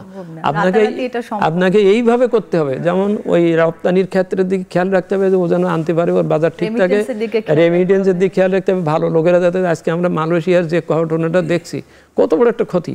তো এই জিনিসগুলোর দিকে লক্ষ্য রাখতে হবে। তৃতীয়ত হচ্ছে আমার শিক্ষা এবং স্বাস্থ্যে বিনিয়োগ যথাযথভাবে কি বলে মানসম্মতভাবে আমার যেন লোকবল গড়ে ওঠে, মানসম্মতভাবে যেন আমার মানুষের স্বাস্থ্য হতে, তাহলেই আখেরে আমি বাজেট আমার শুধু এই বছরের বিষয় না, আমাকে চলতে হবে বহুদিন, আমাকে ভবিষ্যতের দিকে দৃষ্টি রাখতে হবে। সেই জন্যই আমি মনে করি যে আবার আপনার কাছে ফিরে আসবো। ফারুক মঈনুদ্দিন, আপনার কাছে আমার প্রশ্ন, আমি এই গত কয়েকদিন ধরে যেটা দেখছিলাম, মনে হচ্ছিল ঋণের বোঝা, যেহেতু আইএমএফ একটা শর্ত জুড়ে দিয়েছে, ট্যাক্স জিডিপি রেশিও বাড়াতে হবে 0.5%। আমি যেটা দেখছিলাম যে আসলে আমরা যখন বৈদেশিক ঋণ নেই, আমাদের বাংলাদেশের অ্যাজ আ কান্ট্রি আমাদের ক্রেডিট ওয়ার্থিনেস কিন্তু অনেক ভালো, এবং সেজন্যই আমরা প্রতি বছর ঋণ নিতে পারছি, ঋণ পরিশোধও করতে পারছি। যখন বহির্বিশ্বে আমাদের এই অবস্থা, আমাদের ক্রেডিট ওয়ার্থিনেস যখন সেখানে খুব ক্রেডেনশিয়াল বহন করে, সেখানে আমরা যখন ডোমেস্টিক ইকোনমির দিকে দেখাই, আমাদের নন পারফর্মিং লোন এবং ঋণ খেলাপি দুইটার পরিমাণের মানে আকাশ পাতাল তফাৎ যেটা বলে, এই পার্থক্যটি আসলে কারণ কি, আপনি কি মনে করছেন? ধন্যবাদ আপনাকে। কিন্তু আপনার প্রশ্নের সরাসরি জবাব দেওয়ার আগে গালিব দু চারটা মজার তথ্য দিলেন এখানে। আমি এই আলোচনাটা যাতে খুব নিরস না হয়ে যায়, আমি তার সাথে দু একটা জিনিস অ্যাড করি। এই যে বাজেটের যে শব্দটির যে উৎপত্তি নিয়ে গালিব একটা কথা বললেন, তার সাথে আরো কিছু জিনিস ইন্টারেস্টিং তথ্য আছে বাজেট নিয়ে। আচ্ছা, যেমন ব্যাগ কিংবা ব্রিফ কেসে করে নিয়ে যাওয়া। ইংল্যান্ডে যে লাল বাক্সে করে বাজেট নিয়ে যাওয়া হতো, কাগজ, বিশাল কাগজের তোড়া, 100 বছর ধরে সেই একই বাক্সে তারা নিয়ে গেছে, বাক্সও চেঞ্জ হয় নাই। বাক্স মানে সুটকেস টাইপের জিনিস, হ্যাঁ, 100 বছর চলেছে ইংল্যান্ডে। কানাডাতে এই অর্থমন্ত্রী প্রতি বছর বাজেট দেওয়ার আগে কিন্তু একজোড়া নতুন জুতা পরেন তিনি, এবং সাংবাদিকদের নজর থাকে কোন ব্র্যান্ডের জুতা তিনি কিনছেন বাজেট পেশ করার জন্য। সুতরাং বোঝেন, যদি পুরুষ অর্থমন্ত্রী হলে এক ধরনের জুতা, আবার নারী অর্থমন্ত্রী যদি হয় তাহলে জুতার অনেকগুলো ভ্যারাইটিস থাকবে, ব্র্যান্ড ম্যাটার করবে। এগুলো ইন্টারেস্টিং কিছু তথ্য আছে। এবং এই যে ব্রিফকেসে বাজেট নিয়ে যাওয়ার সর্বশেষ চলটা যিনি ফলো করেননি, ইন্ডিয়ার দ্বিতীয় নারী অর্থমন্ত্রী নির্মলা সীতারামন, তিনি কিন্তু কিছু নিয়ে যান ছোট, ওনার একটা ছোট ব্যাগে, আপনারা যেরকম ব্যাগ ব্যবহার করেন লেডিরা, তার ভিতরে উনি ট্যাবে করে নিয়ে গেছেন। উনি ট্যাব দিয়েছে, কোনো এমনকি ওই তাদেরকেও কোনো কাগজপত্র দেওয়া হয়নি। যারা বাজেটের পার্লামেন্ট মেম্বার, তাহলে কাগজপত্র ছিঁড়ে টেরে প্রতিবাদ করার কোনো ব্যাপার থাকে না। এই তো রাইট। আচ্ছা, যাই হোক, এটা আমি একটু বললাম যে ব্যাপারটা একটু লাইট করার জন্য, দর্শকদের জন্য, যাতে খুব ভারী না হয়ে যায়। তো এখন আপনার যে কথা ছিল, যেটা বলছেন বৈদেশিক ঋণের বিষয়ে, প্রশ্নটা আপনার খুবই পার্টিনেন্ট। কারণ কথা হচ্ছে, অবশ্যই আমরা স্ট্র্যাটেজি ওয়াইজ আমরা ঋণটা নেওয়াটা যে একেবারে, আমি অনেকে বলে ঋণ নেওয়া ভালো না, কিন্তু ঋণ নেওয়া ভালো না এটা আমি মোটেই মনে করি না অ্যাজ এ ব্যাংকার। কারণ ঋণ হচ্ছে একটা স্ট্র্যাটেজি, আমি কোনটা আমার অপরচুনিটি কস্ট আমাকে মোর ডিজায়ারেবল, ঋণ নেবো নাকি নিজেরটা খরচ করব, তাই তো? অনেক সময় নিজেরটা খরচ না করে ঋণ নেওয়াটা সাশ্রয়ী হয় অপরচুনিটি কস্ট ওয়াইজ যদি আপনি ধরেন। সেক্ষেত্রে ঋণ নেওয়ার আমি কোনো এর মধ্যে খারাপ কিছু দেখি না। কিন্তু কথা হচ্ছে যে ঋণটির সদ্ব্যবহার করে এক জিনিস, সেটি হচ্ছে কিনা সেটি বিষয়। ঋণটি প্রফিটেবল জায়গায় খাটানো হচ্ছে কিনা যেখান থেকে আমি ফেরত দিব, আমি ব্যাংকিং পয়েন্ট অফ ভিউ থেকে বলছি। একইভাবে সরকারেরও কিন্তু তাই হবে যে আমি একটি প্রজেক্টের জন্য যেটি আমি ঋণ নিব বিদেশি কিংবা দেশি যেখান থেকে নেই না কেন, সেই প্রজেক্টটি থেকে আমার রেভিনিউ আসবে কিনা এবং সেটি আমি কিংবা শোধ দিতে পারবো কিনা ঠিক টাইমে, এই জিনিসগুলো দেখা উচিত। এখন আপনি যেটা বললেন সেটা আমার কাছেও মাঝে মধ্যে মনে হয় যে এই যে বাংলাদেশের ঋণ সক্ষমতা, অনেক কিছুর মধ্যে কিন্তু বাংলাদেশের ঋণ সক্ষমতা ছিল এবং যারা ঋণ দিচ্ছে তারা কিন্তু বাংলাদেশের সক্ষমতা সবসময় বিচার করেছে এবং বাংলাদেশের শত বৈরী আবহাওয়া, বৈরী প্রতিকূল পরিবেশ, রাজনৈতিক অস্থিরতা সব কিছু মিলে কিন্তু তারা বাংলাদেশকে কিন্তু ডাউনগ্রেড করে নেয়। ভেরি রিসেন্টলি করেছে, দেয়ার আর ম্যাক্রো ইকোনমিক রিজনস, সেটা আমরা সবাই জানি, কিন্তু স্টিল মানে এইটা যে বাংলাদেশকে ঋণ মানে ক্রেডিট ওয়ার্দি ভাবা হচ্ছে, এটা কিন্তু একটা বড় পজিটিভ বিষয়। এখন বিষয়টা কোথায় দাঁড়াবে? এখন বিষয়টা দাঁড়াবে আমরা যদি ব্যাংকিং সেক্টরের দিকে তাকাই, আমাদের ডোমেস্টিক খেলাপি ঋণের চেহারাটা দেখি, তাহলে কিন্তু আপনি যে কথাটা বলছেন সেটা খুবই প্রণিধানযোগ্য একটি বিষয় যে বিদেশিরা ভাববে যে যেই দেশের ব্যাংকিং সেক্টরে নৈরাজ্যকর অবস্থা থাকে, যেখানে দেখা যাচ্ছে প্রতীয়মান হয় যে খেলাপি ঋণ যারা গ্রহণ করে তাদের প্রতি একটা কেমন যেন একটা কি বলবো এটাকে অনুকূল একটা পরিবেশ তাদের যদি তৈরি করা হয়, তাহলে সেই ক্ষেত্রে যদি মানে এইটাই যদি পলিসির একটা ইয়ে হয় যে খেলাপি ঋণ যারা নেবে তাদের প্রতি কোনো ধরনের ব্যবস্থা গ্রহণ করা হবে, কোনো ব্যবস্থা গ্রহণ করে, বরং তাদেরকে যেন আনুকূল্য দেওয়া হচ্ছে, এরকম যদি থাকে, সেটা কিন্তু একটা মাইন্ডসেট হতে পারে যে সরকার যদি এইভাবেই করে, কারণ করছে কারা? সরকারে তো ঋণও নেবে সরকার, সুতরাং সেটা কিন্তু আলটিমেটলি গিয়ে এটা কিন্তু এফেক্ট পড়তে পারে। আমি যেটা ভাবি যে আমাদের ঋণ সক্ষমতার কথা যেটা বলি, এই বিষয়টা কিন্তু সবচেয়ে বড়, এবং মজিদ ভাই খুব ভালোভাবে বলেছেন, এবং আপনারা যে দুটো কম্বিনেশন আজকে করেছেন আমাদের মধ্যে, যে রাজস্ব আয়ের একজন প্রধান ব্যক্তি ছিলেন তিনি, আমিও ব্যাংকিং সেক্টরে একজন নগণ্য কর্মী হিসাবে বলছি যে মজিদ ভাইয়ের কথাটা ধরেই বলি যে ব্যাংকিং সেক্টর একটা সুস্থ ব্যাংকিং সেক্টরে এনশিওর করবে যে রাজস্ব আদায় করা যাবে কিনা, কারণ ব্যাংকিং সেক্টর হচ্ছে ইকোনমিকে ভাইব্রেন্ট করবে, ইনভেস্টমেন্ট করবে, শিল্পায়ন করবে, সেখান থেকে কিন্তু রাজস্ব আয়গুলো অধিকাংশ রাজস্ব সেখান থেকে আদায় হবে। এখন ব্যাংকিং সেক্টরে যদি এরকম থাকে যে এই ইনভেস্টমেন্টের পরিবেশ কিংবা ঋণ ফেরত না আসা, যেখান থেকে কোনো প্রফিট হয় না বলে দেখানো হয়, তাহলে রাজস্ব আয়টা বাড়বে কোত্থেকে? তো সুতরাং এইখানে কিন্তু এই যে অঙ্গাঙ্গিভাবে জড়িত, অনেক সময় মনে হয় যে আসলে ব্যাংকিং সেক্টরের মনে হয় মানে আমাদের অবস্থার দৃষ্টিতে মনে হচ্ছে যে এটা তেমন কোনো ভূমিকা নাই, কিন্তু ভূমিকা যে কী আছে, আমি মজিদ ভাইকে ধন্যবাদ জানাচ্ছি যে উনি খুব স্পষ্টভাবে বলে দিয়েছেন যে ওই রাজস্ব আয়ের ক্ষেত্রে যেটা নিয়ে আমরা সবচেয়ে বেশি কনসার্ন, যে রাজস্ব আদায় হচ্ছে না আমাদের লক্ষ্যমাত্রা অনুযায়ী, তার সবচেয়ে বড় সমস্যা হচ্ছে আমাদের এই যে ব্যাংকিং সেক্টরের বর্তমান দুর্বলতা, সেটি কিন্তু তার কারণ। এবং রাজস্ব আদায়ের ক্ষেত্রে আমি মজিদ ভাইয়ের সাথে একটা জিনিস অ্যাড করে, আমার স্পষ্ট মনে আছে, আপনারও নিশ্চয়ই মনে আছে, আমাদের প্রয়াত অর্থমন্ত্রী মোহিত সাহেব একটা কথা বলেছিলেন রাজস্ব কর্মকর্তাদের উদ্দেশ্যে, যে তোমরা যারা 10 টাকা রাজস্ব দেয় তার কাছ থেকে 10 টাকায় আদায় করো, কিন্তু তুমি আরো 10 জন খুঁজে বের করো নতুন, যারা আরো 10 টাকা করে দেবে। তোমরা যেটা করো, তোমরা 10 টাকা যেতে তার থেকে 15 টাকা নিচ্ছ, নতুন 10 জন খুঁজে বের করছো না।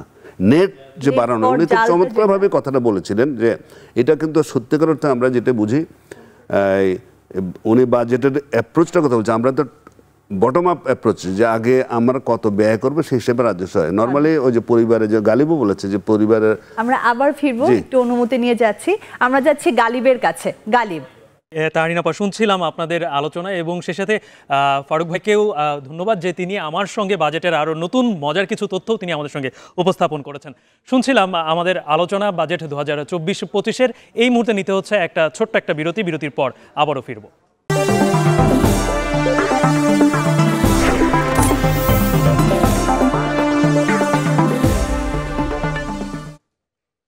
দর্শক, বিরতির পর আবারও ফিরে এলাম বাজেট 2024-25-এর আলোচনা। একটা বিষয় নিয়ে যদি আলোচনা করতে চাই, বাংলাদেশে তো অনেক মেগা প্রকল্প এখন উদ্বোধন হয়ে গেছে, আমরা অনেকে ব্যবহারও করছি।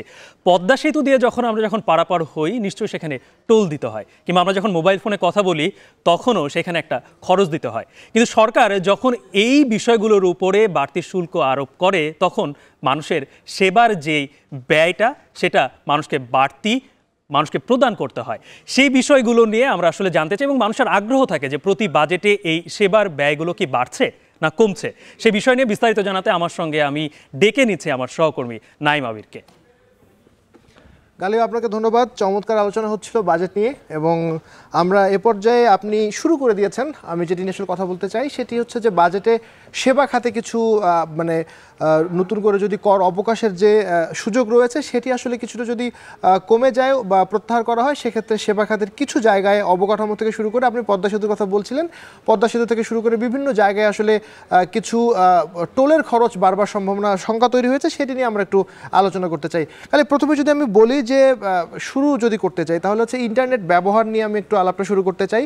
আপনি জানেন যে আমরা বর্তমান সময়ে ইন্টারনেট ব্যবহার করা একেবারে মানে সব থেকে বেশি আমরা ব্যবহার করে থাকি মোবাইল ফোনের ইন্টারনেটের মাধ্যমে ব্যবহার করছে। আমাদের পুরো অন ইয়ার কার্যক্রম সেটিও ইন্টারনেটের মাধ্যমেই চলছে।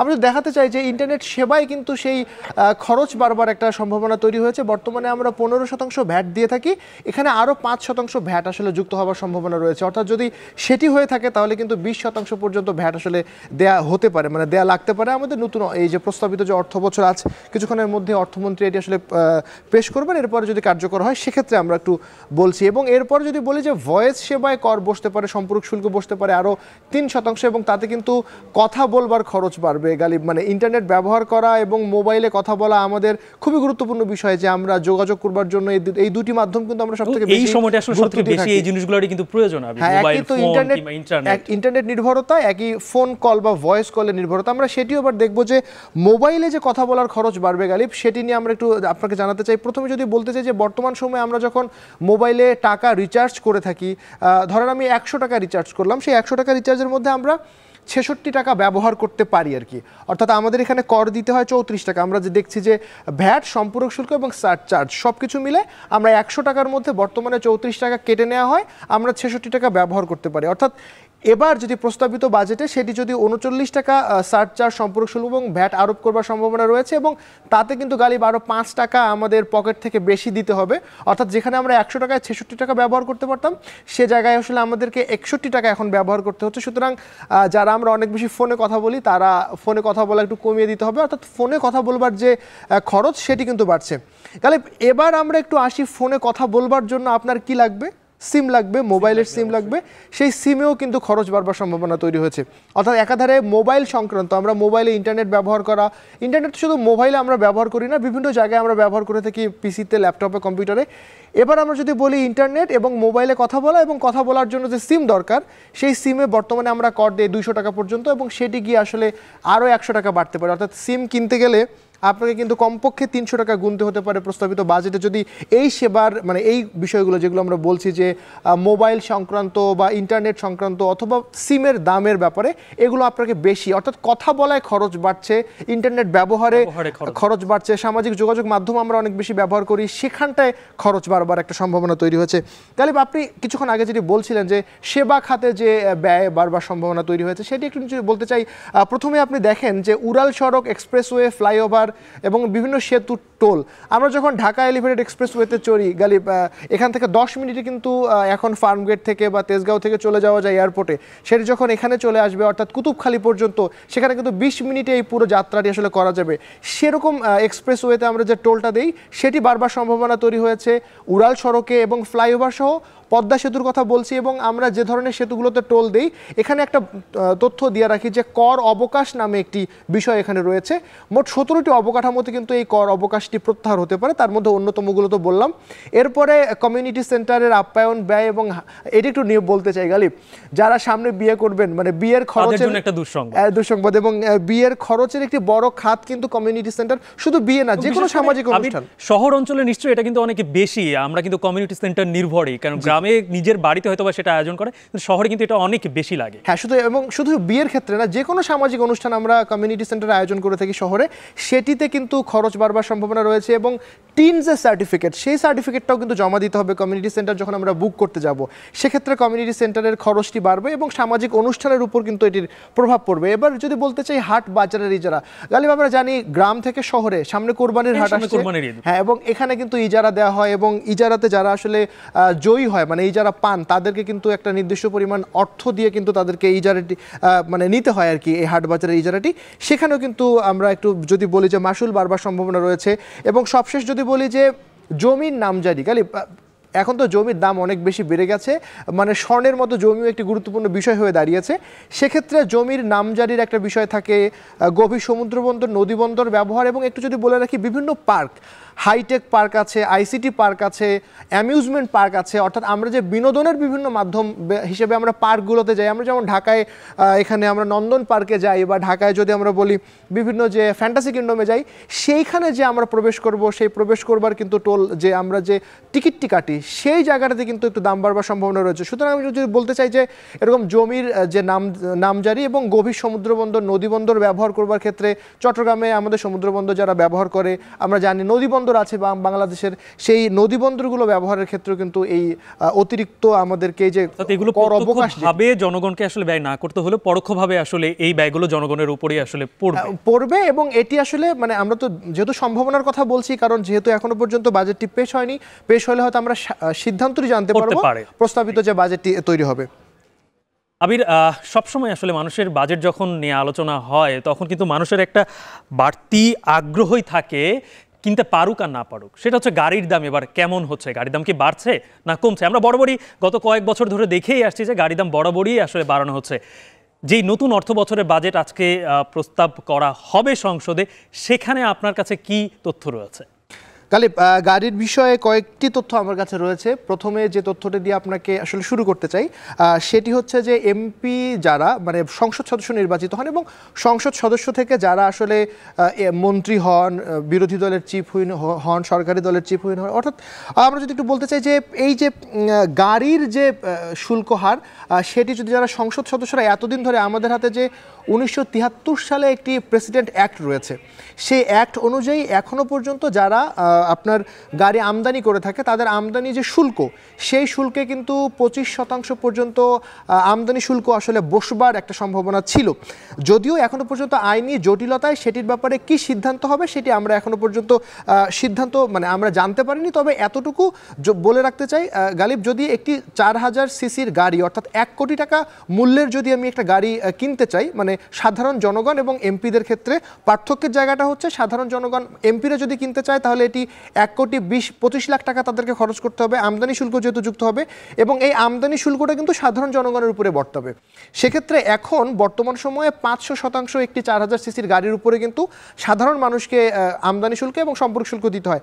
সেক্ষেত্রে সেই গাড়িটির দাম কিন্তু 5 কোটি টাকার বেশি ছাড়িয়ে যাবে, প্রায় 6 কোটি টাকা বা 5.5 কোটি টাকা ছাড়িয়ে যাবে যদি এটি 25% আমদানি শুল্কটি যুক্ত হয়। সুতরাং গালিব বুঝতে পারছেন, আর যদি এটি 25% আমদানি শুল্ক যুক্ত না হয় সেক্ষেত্রে এখন বর্তমানে গাড়ির যে অবস্থাটি রয়েছে সেটি আমরা এই যে আমার সামনে যে গাড়িটা এসে দাঁড়ালো, এই গাড়িটি আসলে এখন আমি যদি কিনতে যাই তাহলে আমার কত টাকা বাড়তি দিতে হচ্ছে? গালিব, এবার একটু আমরা যদি বলি, আমরা নীল গাড়িটি নিয়ে কথা বলছি। এই যে নীল গাড়িটি একটি গাড়ি যেখানে আমরা জানি যে আমাদের গাড়ির বাজারে হাইব্রিড, নন হাইব্রিড এবং ইলেকট্রিক গাড়ি রয়েছে। এবার আমরা বা আমাদের সরকারের কথা যদি বলি গালিব, তাহলে বর্তমান সময়ে কার্বন নিঃসরণ এবং পরিবেশ বান্ধব করবার জন্য 2030 সালের মধ্যে সরকার চায় বাংলাদেশে যে গাড়িগুলো ব্যবহার করা হচ্ছে সেই গাড়িগুলো কমপক্ষে 30% যেন ইলেকট্রিক গাড়ি হয়ে থাকে, অর্থাৎ আমরা যেটাকে সংক্ষেপে ইভি বলে থাকি। এবার এই সরকার যেহেতু ইভিকে অনেক বেশি জনপ্রিয় করতে চায়, সাধারণ মানুষের দ্বারগোড়ায় পৌঁছে দিতে চায়, সেই জায়গা থেকে ইলেকট্রিক গাড়ির বর্তমান যে সম্পূরক শুল্ক গালিব এটি কিন্তু অনেক বেশি, সেটি প্রায় 89%। অর্থাৎ বাংলাদেশ শুধু নয়, আমরা যদি দক্ষিণ এশিয়ার কথা চিন্তা করি, এমনকি আমাদের পার্শ্ববর্তী ভারত, পাকিস্তান, শ্রীলঙ্কা, নেপাল, এমনকি মায়ানমারের কথা যদি চিন্তা করি, মিয়ানমারের থেকেও কিন্তু আমাদের বাংলাদেশের যে ইলেকট্রিক গাড়ি সেটির কিন্তু শুল্ক দিতে হয় 89%, মানে অনেক বেশি। সেই জায়গায় ইলেকট্রিক গাড়ি যারা ব্যবহার করতে চান তাদের জন্য একটা সুখবর আসতে পারে, যেহেতু ইলেকট্রিক গাড়ি যারা ব্যবহার করেন বা বারভিডা অর্থাৎ গাড়ির আমদানিকারক যে সংগঠন, তারা দীর্ঘদিনের দাবি দিচ্ছে। আমরা সোনালী কালারের গাড়িটা নিয়েও আমরা কথা বলবো একটু পরে, তার আগে আমি একটু ইলেকট্রিক গাড়িটা শেষ করে আসতে চাই গালিব, যে প্রায় 50 থেকে 60% তারা এই শুল্কটাতে মানে ছাড় চান। সেক্ষেত্রে 89% যে এখন আমাদেরকে শুল্ক দিতে হয় সেটি কমে আসবার সম্ভাবনা তৈরি হয়েছে। এবার একটু সোনালী কালারের গাড়িটা নিয়ে কথা বলতে চাই। গাড়ির পরিবেশ বান্ধবের কথা যদি চিন্তা করি, সব থেকে 1 নম্বরে হচ্ছে ইলেকট্রিক গাড়ি, দ্বিতীয়ত হচ্ছে হাইব্রিড গাড়ি। এবং আপনি জেনে থাকবেন যে এখন আমাদের 2001 সিসি থেকে শুরু করে যদি 4000 সিসির কথা আমি কিছুক্ষণ আগে বললাম, সেই জায়গায় 45 থেকে 350% ট্যাক্স মানে অর্থাৎ সম্পূরক শুল্ক কিন্তু হাইব্রিড গাড়ির ক্ষেত্রে দিতে হচ্ছে। আগের কথা ফিরে আসি, সরকার যেহেতু চায় পরিবেশ বান্ধব গাড়ির ব্যবহার বাড়াতে, আমরা জানি গত বছর অর্থাৎ গত বাজেটে কিন্তু নতুন করে গাড়ির উপর নতুন করে শুল্ক আরোপ করা হয়নি। অর্থাৎ তার আগের বছর 2022-23 অর্থ বছর যেটি ছিল সেখানে যে পরিমাণ শুল্ক বেড়েছিল সেটি কিন্তু গত বছর ধার্য করা মানে একই রকম রাখা হয়েছিল। সেই জায়গা থেকে এমনি যেহেতু ডলার সংকটের কারণে আমাদের এলসি জটিলতা হচ্ছে, ছাড়পত্র দিতে পারছে না, গাড়ির দাম কিন্তু হাতের নাগালের বাইরে চলে গেছে, সেই জায়গা থেকে হাইব্রিড গাড়ির এটিও কিন্তু ছাড় দেয়া হতে পারে ইলেকট্রিক গাড়ির সাথে। কিন্তু আমাদের কাছে যতটুকু তথ্য আছে গালিব, নন হাইব্রিড গাড়ির উপরে হয়তো একটু কর আরোপ হতে পারে, কারণ বর্তমানে আমরা যেটি জানি যে একটি নন হাইব্রিড গাড়ি কিনতে হলে 200 থেকে 500% পর্যন্ত সম্পূরক শুল্ক দিতে হয়, কারণ নন হাইব্রিড গাড়ি যেহেতু জ্বালানি তেলে চলে এবং পরিবেশ, আপনি জানেন গাড়ির কালো ধোঁয়া থেকে পরিবেশের একটা বড় রকমের হুমকি তৈরি হয়, প্রভাব পড়ে। সেই জায়গা থেকে এই তেলের গাড়ির উপরে বলা চলে আসে, জি এই ক্ষেত্রে তেলের গাড়ির উপরে অর্থাৎ নন হাইব্রিড গাড়ির উপরে হয়তো একটি করের চাপ আসতে পারে, সেটি হয়তো আমরা কিছুক্ষণের মধ্যে জানতে পারবো। তবে গালিব সার্বিকভাবে যদি আমি বলি তাহলে ডলার সংকট এবং এই যে আমাদের বলছে এলসি হচ্ছে না, যার কারণে প্রায় 30 লাখ টাকা, অর্থাৎ আমি যদি একটা গাড়ি কিনতে চাই বা মধ্যবিত্ত যখন একটি গাড়ি কিনতে চায় তাকে কমপক্ষে 30 লাখ টাকা বাজেট করতে হবে, যেটি 2 বছর আগেও 22 থেকে 23 লাখ টাকা একটি গাড়ি পাওয়া যেত, সেটি কিন্তু 30 লাখ টাকার নিচে এখন একেবারে গাড়ি হাতের নাগালের বাইরেই বলা যায় মধ্যবিত্তের। আবির, একেবারে সাধারণ মানুষের যে বিষয়টা নিয়ে সব থেকে বেশি আগ্রহ থাকে, আপনি সেই বিষয়টা নিয়ে আসলে কথা বলছিলেন যে সেবা খাতে আসলে মানুষের খরচ বাড়বে কিনা, সেই সাথে গাড়ির খরচ বাড়বে কিনা। নিশ্চয়ই অন্য তথ্য নিয়ে যেমন মানুষজনের কিন্তু আরও আগ্রহ আছে যে আসলে এই যে বাজেট যখন ঘোষণা হয় তখন কোন পণ্যের দাম বাড়লো কিংবা কমলো, নিশ্চয়ই সেই তথ্যগুলো আপনি আমাদেরকে জানাবেন। যে ভূমিকাগুলো আসলে থাকে বাজেট যখন পরিকল্পনা করা হয় তখন আসলে কিন্তু ব্যয়কে চিন্তা করে বাজেটটাকে আগে পরিকল্পনা করা হয়, তারপর চিন্তা করা হয় যে সেখানে সরকার কোন কোন জায়গা থেকে আসলে আয় করবে। আয়ের খাতগুলো যদিও নির্ধারিত, সেখানে বড় ভূমিকা রাখে রাজস্ব। এই রাজস্ব সরকার আমরা ইতিমধ্যে জানি যে আসছে যেই নতুন অর্থ বছর যেটি আজকে সংসদে উত্থাপিত হতে যাচ্ছে, সেই অর্থ বছরে রাজস্বের একটা লক্ষ্যমাত্রা ধরা হয়েছে যেটি বলা হচ্ছে 5,41,000 কোটি টাকা, যেখানে এনবিআর-এর লক্ষ্যমাত্রা 4,80,000 কোটি টাকা। আমরা এর বিস্তারিত আসলে জানতে চাই যে এই রাজস্ব কিংবা কর ব্যবস্থাপনা নিয়ে নতুন যে অর্থ বছর, এই অর্থ বছরের সরকারের পরিকল্পনাটা আসলে কি, সে বিষয়ে নিয়ে বিস্তারিত জানাতে আমার সঙ্গে এই মুহূর্তে আমি ডাক দিব আমার সহকর্মী মাঝার মাহবুবকে। ধন্যবাদ গালিব। আপনাকে বলতে চাই যে আপনি যেমন বলছিলেন যে সরকার আগে ব্যয়ের জায়গাটা নির্ধারণ করে, এরপরে কিন্তু তাকে আয় করতে হয়। সরকার যখন তার ব্যয় অনেক বড় করে, তার আয়ের বোঝাটা কিন্তু চেপে যায় আবার জাতীয় রাজস্ব বোর্ডের উপরে। এই বোঝা নিয়েই কিন্তু গত কয়েক বছর ধরে আমরা দেখছি যে আসলে লক্ষ্যমাত্রা থেকে অনেক পিছিয়ে থাকছে, এরপরেও তার আয়ের যে জায়গা সেটি কিন্তু বড় হচ্ছে লক্ষ্যমাত্রা। তো আগামী অর্থ বছর অর্থাৎ যে আগামী এক অর্থ বছর এনবিআর-এর ওপরে কিন্তু 4,80,000 কোটি টাকা আহরণের বা আয়ের একটা বড় লক্ষ্যমাত্রা নির্ধারণ করে দেওয়া হয়েছে ইতিমধ্যে, এবং যদি এটি সংসদে পাশ হয় এবং গত অর্থ বছরে কিন্তু বড় ঘাটতি থাকার পরেও এনবিআর-এর উপরে কিন্তু এই দায়িত্ব চাপছে। এখানে রাজস্ব আয় হবে 5,41,000 কোটি টাকা, অর্থাৎ সরকার যেই মোট রাজস্ব আয় করবে সেখান থেকে এনবিআর এইবার প্রায় 88% বা 4,80,000 কোটি টাকা আহরণ করে দেবে, এবং এনবিআর-এর বাহির থেকে এনবিআর বহির্ভূত আয় হবে 15,000 কোটি টাকা। গালিব, এর বাহিরে বাকিটাই কিন্তু সরকারের 2,88,000 কোটি টাকার মতো কিন্তু যে ঘাটতি বাজেট থেকে যাচ্ছে, এবং যেটি মূলত ঋণের দিকে সরকারকে ঝুঁকতে হবে। তো এনবিআর আসলে এই আয় কোথা থেকে করবে, কীভাবে করবে, সেটি কিন্তু তাকে আইনের উপর ভিত্তি করেই কিন্তু সেই সাজাতে হয়, এবং এনবিআর এই বাজেটের পরবর্তী কিন্তু সেই কারিকুলাম আসলে আইনের ভিত্তিতে নির্ধারণ করে দেয়। তো আমরা যেটি বরাবরের মতোই দেখছি যে প্রতি বছরই আয়ের স্ল্যাব আয়করের স্ল্যাব নিয়ে বেশ কিছু প্রস্তাবনা থাকে, তবে এবার এই ধরনের কোনো পরিবর্তন আসলে লক্ষ্য করা যায়নি। তবে IMF-এর পক্ষ থেকে কিন্তু যে চাপ রয়েছে যে 3 অর্থ বছরে কর জিডিপির হার 10.5% করে বাড়াতে হবে, সেই জায়গাতে কিন্তু NBR-এর উপরে বড় ধরনের একটা চাপ রয়েছে যে 3 অর্থ বছরে যে কর জিডিপির হার বাড়ানো। তবে দেখতে পাচ্ছি মনে হয় 2024-25 অর্থ বছর অর্থাৎ আগামী 1 বছর কর ব্যতীত প্রাপ্তি 46,000 কোটি টাকা, বিদেশি ঋণ সরকারের মোটা দাগে আছে রাজস্ব খাতে যেটা বাজেটের 1,27,200 কোটি টাকা এবং অভ্যন্তরীণ ঋণ নেবে সরকার 1,60,900 কোটি টাকা। যেমনটা বলছিলাম যে আসলে সরকারকে কিন্তু NBR যেই রাজস্বটা আহরণ করে দেবে তার বাইরে কিন্তু ঋণের দিকে ঝুঁকতে হচ্ছে। নতুন বাজেটের রাজস্ব খাতের আসলে যে চ্যালেঞ্জগুলো রয়েছে, কর আদায়ের চাপ বাড়ছে NBR-এর উপর, বেশিরভাগ আমদানি পণ্যে বাড়বে শুল্ক হার এবং করমুক্ত আয়সীমায় পরিবর্তনের আভাস নেই। ব্যক্তি করদাতার কর হারে আসতে পারে পরিবর্তন, নতুন সমীকরণ হতে পারে কর্পোরেট কর হারে। যদি আমরা দেখি যে আসলে যে বেশিরভাগ আমদানি পণ্যে আসলে আমরা যেটা দেখতে পাচ্ছি যে 2 নম্বরে যেটা যে আমদানি পণ্যে বাড়বে শুল্ক হার, যেটি আসলে পরোক্ষ কর, যেটি সাধারণ জনগণের উপর একটা প্রভাব পড়বে। খালি আমদানি রপ্তানি শুল্কে যেই সমস্ত বাংলাদেশে যারা প্রান্তিক পর্যায়ে যারা ক্ষুদ্র উদ্যোক্তা রয়েছেন, যারা 10 থেকে 15 বছর আগে সবেমাত্র ব্যবসা শুরু করেছিলেন, ওই সময়ে তাদেরকে টেনে তুলবার জন্য কিন্তু NBR যথেষ্ট পরিমাণের কর ছাড় দিয়েছে বা রাজস্ব ছাড় দিয়েছে।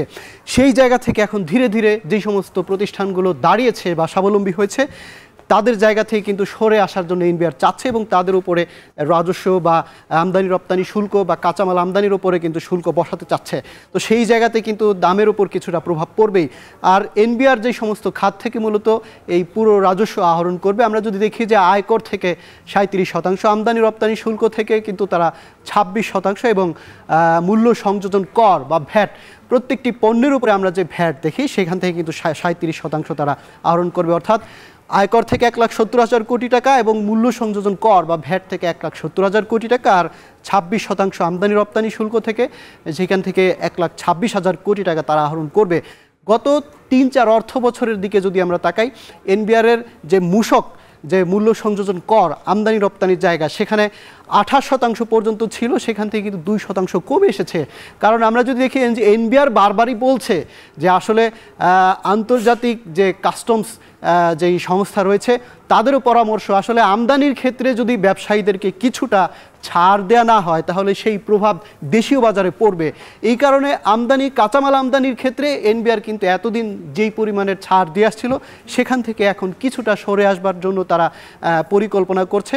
অপরদিকে কিন্তু LDC গ্র্যাজুয়েশন যে আসছে সামনে, সেই চ্যালেঞ্জও কিন্তু সেদিকেও কিন্তু দেখতে হচ্ছে NBR-কে। নতুন বাজেটে কমতে পারে কর্পোরেট কর হার।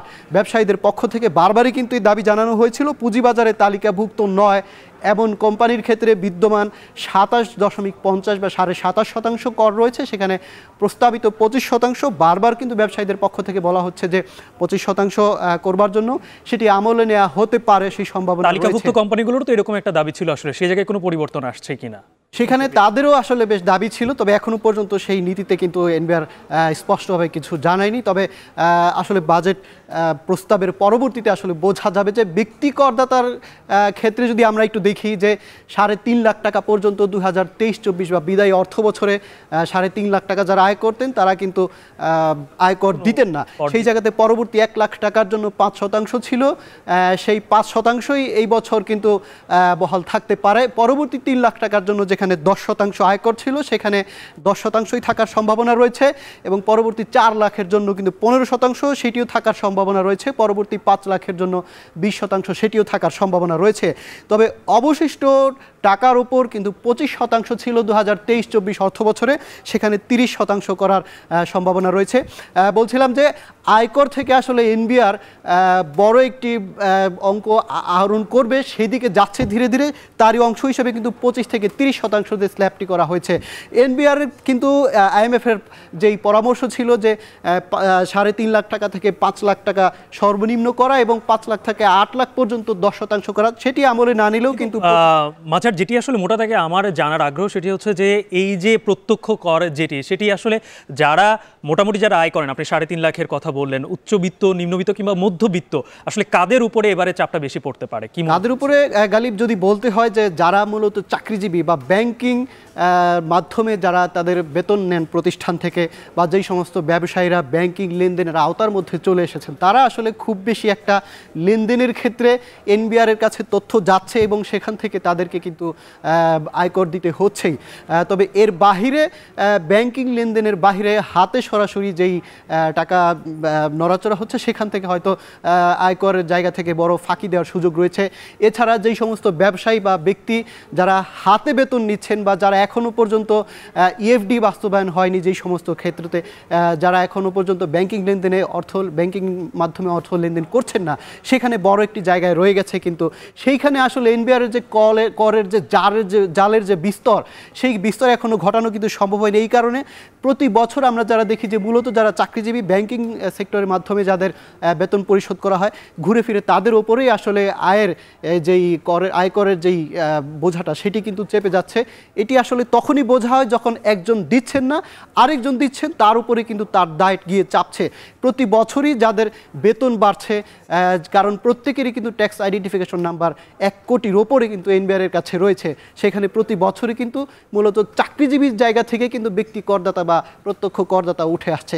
এই জায়গায় বা গ্রাম পর্যায়ে বা প্রান্তিক পর্যায়ে ছোট ছোট ব্যবসায়ী, তারা এখনো পর্যন্ত অনেক 30 থেকে 40 লাখ কিন্তু এনবিআরের বাইরে রয়ে গেছে। তাদেরকে আনতে পারলে আসলে এটি বাস্তবায়ন করা সম্ভব হবে। আচ্ছা, আপনার কাছ থেকে অনেক তথ্যই জানলাম, নিশ্চয়ই পরবর্তীতে অন্য কোনো তথ্য নিয়েও আবারও আপনি আমার সঙ্গে যুক্ত হবেন। তবে এই পর্যায়ে আমি আবারও তাহরিন আপা আপনার সঙ্গে এবং আপনার মাধ্যমে আমি মজিদ স্যারকে একটা প্রশ্ন আসলে ছুড়ে দিতে চাই, যেটি হচ্ছে যে বাজেটে আমরা বড় আকারে দেখে থাকি যে এই আসছে যে বাজেট নতুন অর্থ বছরের, সেখানে মূল্যস্ফীতির যেই লাগামটা ছুটছে সেটাকে টেনে ধরার একটা বড় একটা মূলনীতি আসলে সরকার নিতে চাচ্ছে। কিন্তু সেখানে আমরা দেখতে পাচ্ছি যে পরোক্ষ কর, যেটি সাধারণ জনগণের উপরে সব থেকে বেশি আকারে আসলে প্রভাবটা পড়ে, মানুষজন যখন বাজারে যায় কোনো কিছু কেনাকাটা করতে চায়, কিন্তু সেটি এখন বাজেটের 70 থেকে 80% কিন্তু ইতিমধ্যেই সেটি বাজেটে প্রভাব ফেলছে।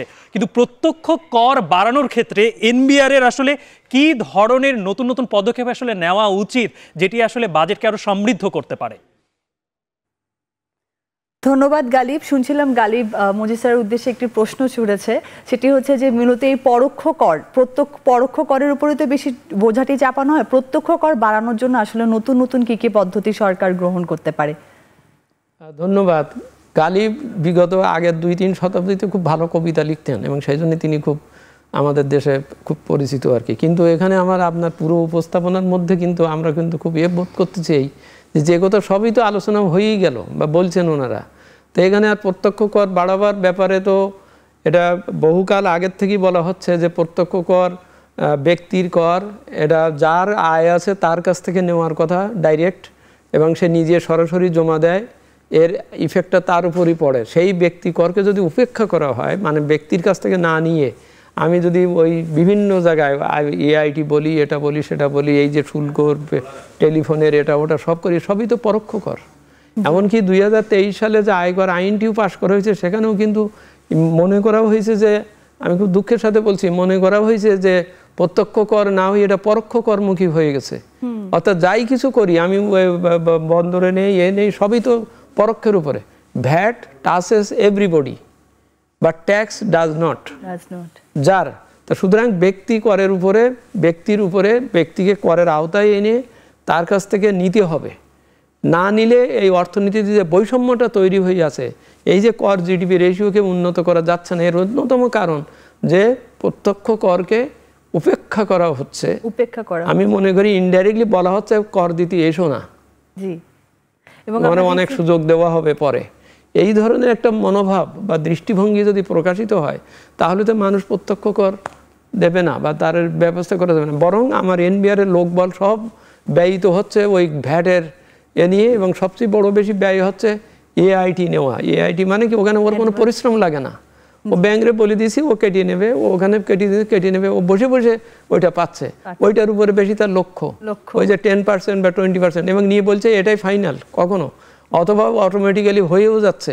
অথচ যার কর দেওয়ার কথা সে কিন্তু ঠিকই পার পেয়ে যাচ্ছে, এবং পার পেজ এই যে আজকে অর্থনীতিতে বৈষম্য, আমি মনে করি এই কর জিডিপি চেঞ্জ উত্থানের বড় বাধা হচ্ছে আয় বৈষম্য।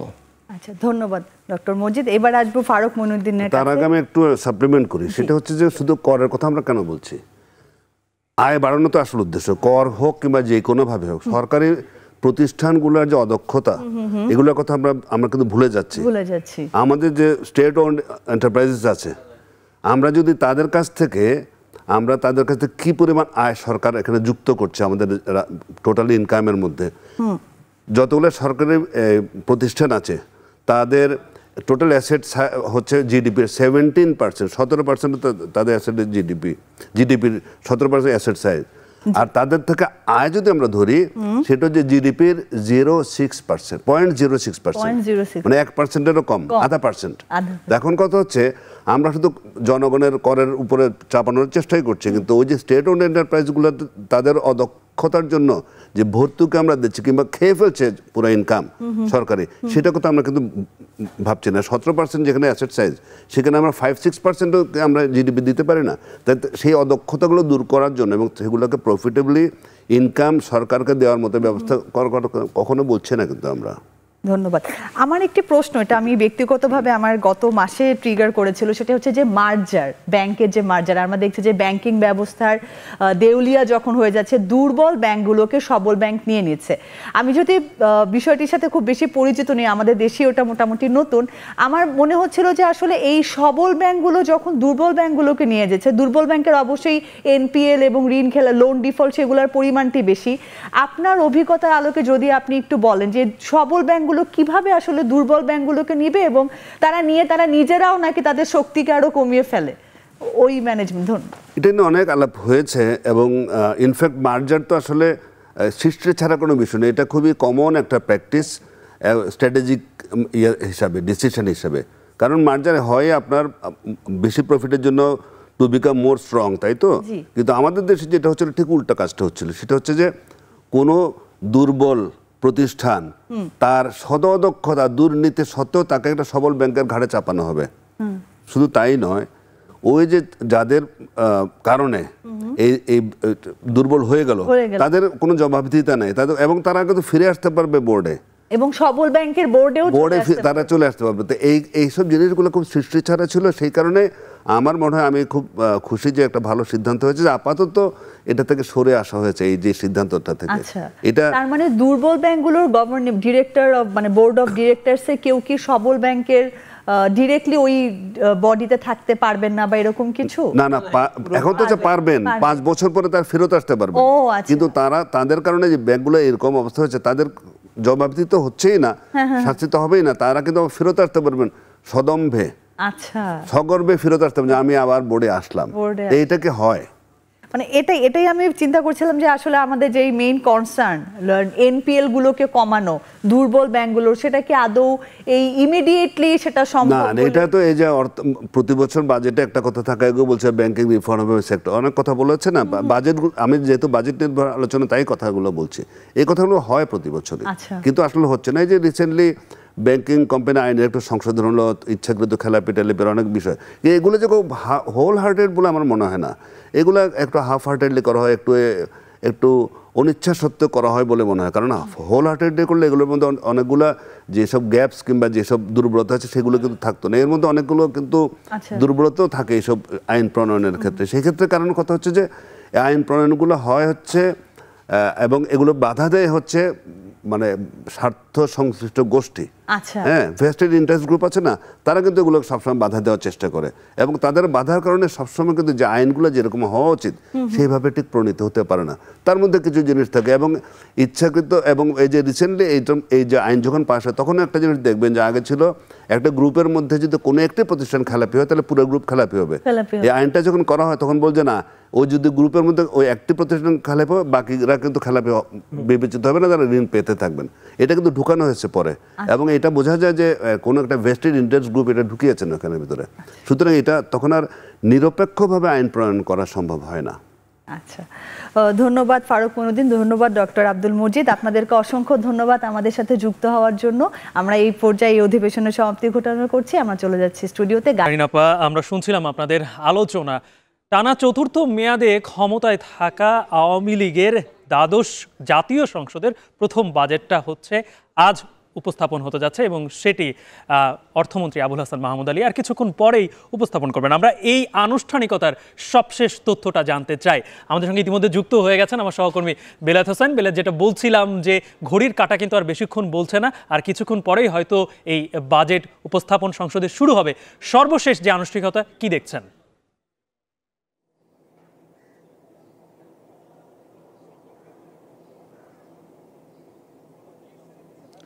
ধন্যবাদ গালিব। ঠিক সকাল 10:30টায় অর্থমন্ত্রী আবুল হাসান মাহমুদ আলী তিনি জাতীয় সংসদ ভবনে প্রবেশ করেছেন। তবে আমরা এবারই ব্যতিক্রম দেখছি যে অর্থমন্ত্রীর হাতে কোনো ব্রিফকেস ছিল না। তিনি সংসদে প্রবেশ করেছেন, হয়তো সংসদ ভবন থেকেই তিনি ব্রিফকেসটি নিয়ে অধিবেশন কক্ষে প্রবেশ করবেন। আর এই মুহূর্তে আসলে সংসদ সচিবালয় যা চলছে, আসলে প্রধানমন্ত্রীর নেতৃত্বে একটি ক্যাবিনেট সভা চলছে, সেখান থেকেই বাজেটের নীতিগত অনুমোদন দেওয়া হবে। সেই নীতিগত অনুমোদনের পরেই বিকাল 3টায় বাজেট অধিবেশন শুরু হবে, অর্থমন্ত্রী বাজেট বক্তৃতা শুরু করবেন। আমি এই বিষয়ে আরও বিস্তারিত কথা বলবো। আমার সঙ্গে আছেন আমাদের সহকর্মী মুন্না প্রসিদ্ধ। মুন্না, আজকে কিন্তু আমরা অর্থমন্ত্রীকে বরাবরই আমরা দেখছি যে অর্থমন্ত্রী যখন আসলে তার গাড়ি থেকে নামে এবং সংসদ ভবনের মূল এই ভবনে প্রবেশ করে, তখন কিন্তু তার হাতে একটি ব্রিফকেস থাকে। সেটা কালো রঙের হতে পারে, মেরুন রঙের হতে পারে, কিংবা লাল রঙের হতে পারে। কিন্তু আজকেই আমরা দেখলাম অর্থমন্ত্রীর হাতে কোনো ব্রিফকেস নাই। তিনি কি আসলে শেষ পর্যন্ত ব্রিফকেস নিয়ে অধিবেশন কক্ষে ঢুকবেন, নাকি সরাসরি তিনি আসলে বাজেট বক্তব্য শুরু করে দেবেন? বেলায়েত, আমরা যখন এখানে দেখলাম যে অর্থমন্ত্রী তার বাসভবন থেকে সংসদ সচিবালয়ে আসলেন, আমরা ঠিক দেখেছিলাম, আমরা খুব অপেক্ষায় ছিলাম যে আসলে কী রঙের ব্রিফকেস নিয়ে এবার নেবেন। যখন তিনি গাড়ি থেকে নামলেন, তখন আমরা হতাশ হলাম যে তার হাতে কোনো ব্যাগ নাই, ব্রিফকেস নাই। তখন আমরা বুঝতে পারলাম যে আসলে কেন ব্রিফকেস নাই।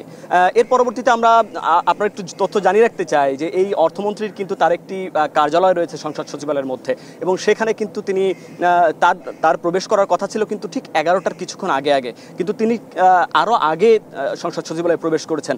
ঠিক 10:30টার দিকে, 10:30 তিনি সংসদ সচিবালয়ে প্রবেশ করেছেন। এর অর্থ হচ্ছে যেহেতু তিনি আগে এসেছেন, তার মানে তার এখানে বেশ কিছু কাজ রয়েছে, তিনি অনেক কিছু হিসাব নিকাশ করবেন।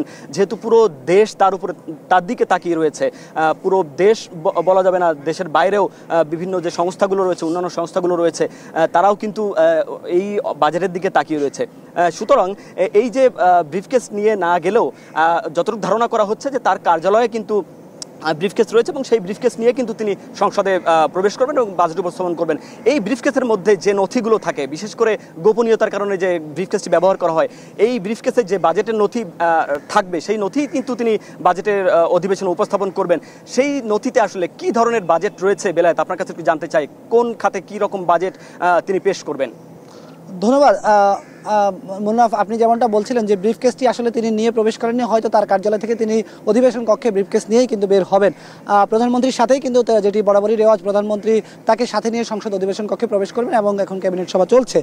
আসলে বাজেট আপনি আমার কাছে জানতে চেয়েছেন যে আসলে কি আছে এই নথিগুলোর মধ্যে, কত টাকার বাজেট পেশ করা হতে পারে। এরই মধ্যে আমরা আসলে গণমাধ্যমে কিন্তু প্রকাশ হয়ে গেছে, বা আমাদের এখন টিভিতেও কিন্তু সম্প্রচারিত হচ্ছে। আমরা যেটি বলছিলাম যে স্বাধীন বাংলাদেশে যে 786 কোটি টাকার বাজেট শুরু হয়েছে, সেটি এখন প্রায় 8 লাখ কোটি টাকায় স্পর্শ করতে যাচ্ছে। সেখানে আমরা জানতে পারছি যে বাজেটের আকার হতে পারে 7,97,000 কোটি টাকা। সেখান থেকে বাজেটের যেই রাজস্ব লক্ষ্যমাত্রা, সেটি 5,41,000 কোটি টাকার লক্ষ্যমাত্রা ধরা হতে পারে, এবং এর বাইরে 2,56,000 কোটি টাকা বাজেটে ঘাটতি থেকে যেতে পারে।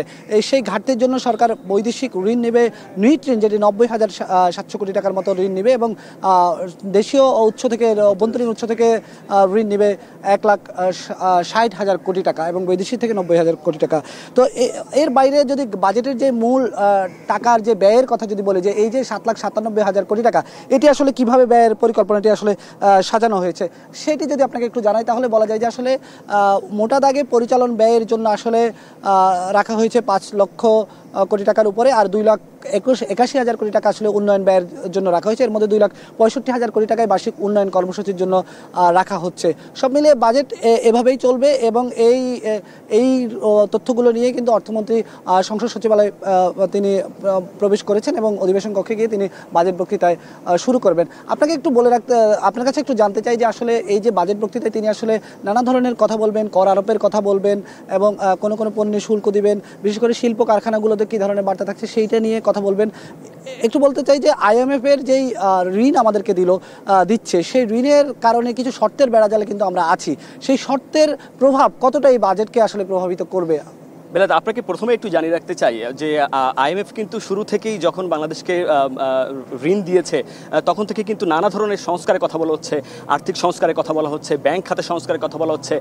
সেই সংস্কার বা IMF এর যে শর্তের কথা মাথায় রেখে কিন্তু সব থেকে গুরুত্ব দিয়ে কিন্তু এবার বাজেটটি পেশ করতে যাচ্ছে অর্থমন্ত্রী, এবং বলা হচ্ছে যে IMF এর যেসব শর্তগুলো রয়েছে সেসব শর্তগুলো কিন্তু পুরোপুরি এখানে একটি গুরুত্বপূর্ণ ভূমিকা পালন করবে। তার ভিতরে রয়েছে যেমন IMF এর যে শর্তগুলো রয়েছে, বিশেষ করে কর অবকাশ সুবিধা যেসব খাতগুলোতে রয়েছে সেই কর অবকাশ সুবিধা উঠিয়ে নেওয়ার কথা বলা হয়েছে, করের আওতা বাড়ানোর কথা বলা হয়েছে, অর্থাৎ করে যে রাজস্ব যে আহরণের কথা সেটি যেন কোনো রকম কোনো সেক্টর বা কোনো খাত কোনো জায়গায় যেন বাদ না থাকে, আহরণের কথা বলা হয়েছে। এবং এখানের যে সুদ হার যেটি রয়েছে, সুদ হার বাজারের উপরে ছেড়ে দেওয়ার কথা বলা হয়েছে, IMF সেটি করতে বলেছে এবং সেটি এখনো পর্যন্ত বহাল রয়েছে। এবং যে ডলারের যে মান সেটিও কিন্তু বাজারের উপরে ছেড়ে দেওয়ার কথা বলা হয়েছে। এবং এই যে সার্বিক বিষয়গুলো রয়েছে এটি কিন্তু IMF এর শর্ত যখন সরকার মানতে যাচ্ছে, পাশাপাশি যখন আবার যে মূল্যস্ফীতি নিয়ন্ত্রণের কথা বলা হচ্ছে, এই জায়গাটি কিন্তু একটি সংঘর্ষের পর্যায়ে চলে যাচ্ছে। অর্থাৎ IMF এর শর্ত মানতে গেলে কিন্তু অনেকটা চ্যালেঞ্জের মুখে পড়ে যাচ্ছে সরকার।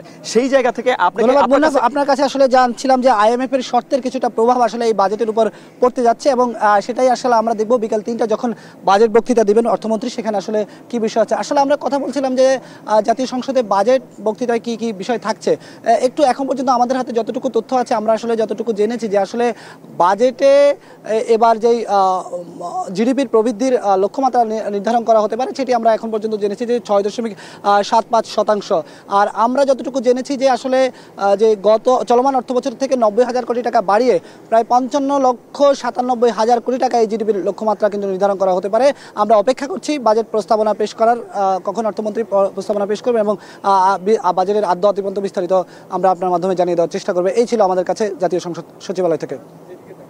বেলায়েত, আবারও নিশ্চয়ই আপনার সঙ্গে যুক্ত হবে এবং বাজেটের আরও আদ্যপান্ত বিষয় নিয়ে আপনি আমাদেরকে বিস্তারিত জানাবেন। এবারের বাজেটে আমরা IMF এর কথা যেমন শুনতে পাচ্ছি, গত অর্থ বছরের বাজেটেও কিন্তু IMF এর কথাই আমরা শুনতে পাচ্ছিলাম। প্রতি বছরই যখন সরকার বাজেট পরিকল্পনা করে তখন কিছু মূল নীতি নিয়ে আসলে সরকার বাজেট পরিকল্পনা করে থাকে। সেটি গত অর্থ বছরেও যেটি ছিল মোটা দাগে, আসছে নতুন যে অর্থ বছর সেখানেও কিন্তু একই রকম। সেখানে বড় যেই বিষয়টিকে জোর দেওয়া হচ্ছে সেটি হচ্ছে মূল্যস্ফীতির লাগাম টেনে ধরা।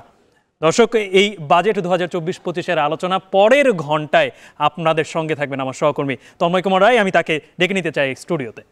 গালিব, ধন্যবাদ আপনাকে। আপনার মাধ্যমে আসলে আমাদের সহকর্মীরাও যুক্ত হয়েছিলেন অর্থনীতিবিদ সহ বিভিন্ন পর্যায়ের বিশ্লেষকরা। এবং এই যে বাজেট আলোচনা চলছে গালিব, আমরা কিন্তু একেবারে বাজেট আলোচনার সর্বশেষ যে তথ্য রয়েছে সেই তথ্য আজকে জানাবো। তন্ময়, এই মুহূর্তে নিতে হচ্ছে আমাকে ছোট্ট একটা বিরতি।